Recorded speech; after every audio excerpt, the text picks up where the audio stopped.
วัสดีค่ะก็กลับมาช่องรักสุขภาพอีกแล้วนะคะช่องของคนรักสุขภาพค่ะวันนี้เอาเมนูสุขภาพดีๆมาฝากกับเค้กกล้วยหอมครีมชีสนะคะซึ่งเป็นสูตรคลีนไร้น้ำตาลไร้แป้งมากับซอสช็อกโกแลตไร้แป้งไร้น้ำตาลค่ะแต่ก่อนไปดูอย่าลืมกดไลค์กดแชร์และกด Subscribe ค่ะเราไปเริ่มลงมือกันเลยค่ะขั้นตอนแรกนะคะเราจะใช้กล้วยหอมแล้วใช้ที่บดอย่างนี้เลยนะคะจนละเอียดค่ะหลังจา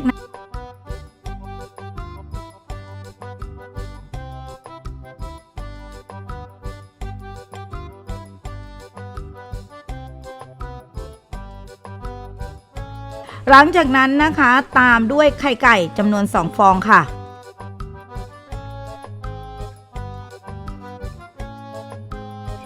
แล้วคนไข่ไก่นะคะกับกล้วยหอมให้เข้ากันหลังจากนั้นจะตา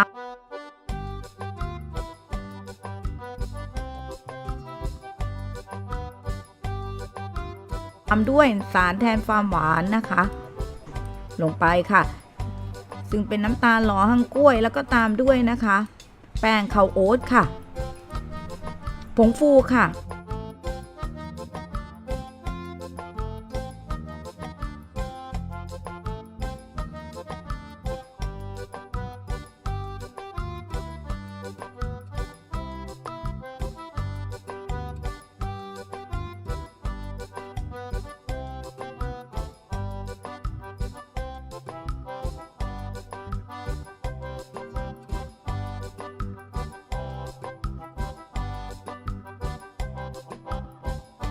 เบกกิ้งโซดาค่ะและเนยสดนะคะหลังจากนั้นพักส่วนนี้ไว้เลยค่ะ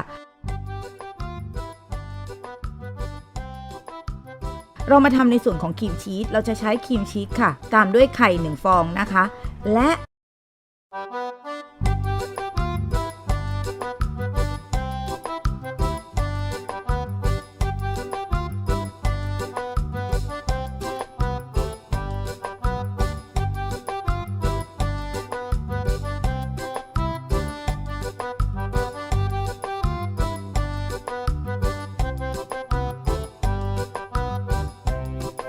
สารแทนความหวานค่ะนิดหน่อยตีกับตะกร้อมือให้เข้ากันค่ะตีนะคะถ้าเกิดว่าเรารู้สึกยังไม่เนียนนะคะให้เราใช้นะคะที่ตีเพื่อให้เนื้อเนียนที่สุดค่ะหลังจากนั้นเราไปหยอดกันเลยค่ะเราก็จะเริ่มหยอดใส่พิมพ์กันในลักษณะอย่างนี้นะคะแล้วเหลือด้านบนไว้นิด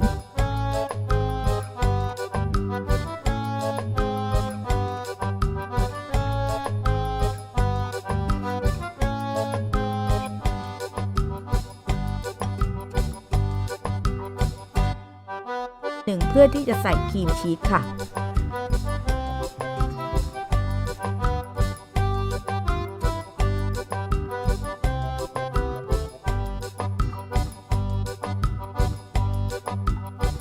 หลังจากนั้นนะคะก็ไปอบในหม้ออบลมร้อนกันเลยจ้า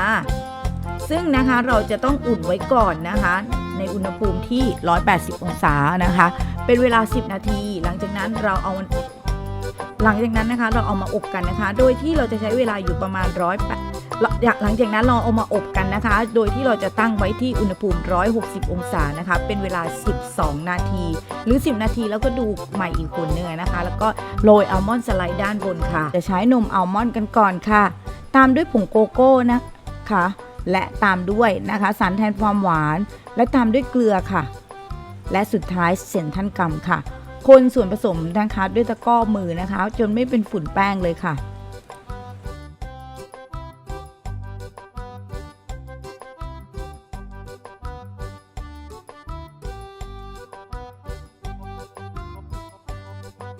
หลังจากนั้นนำขึ้นไฟนะคะโดยที่เราจะก้องคนตลอดเวลานะคะเพื่อไม่ให้มันนอนก้นนั่นเองค่ะซึ่งลักษณะการใช้ไฟเราจะใช้ไฟนะคะกลางค่อนข้างแรงนะคะหลัง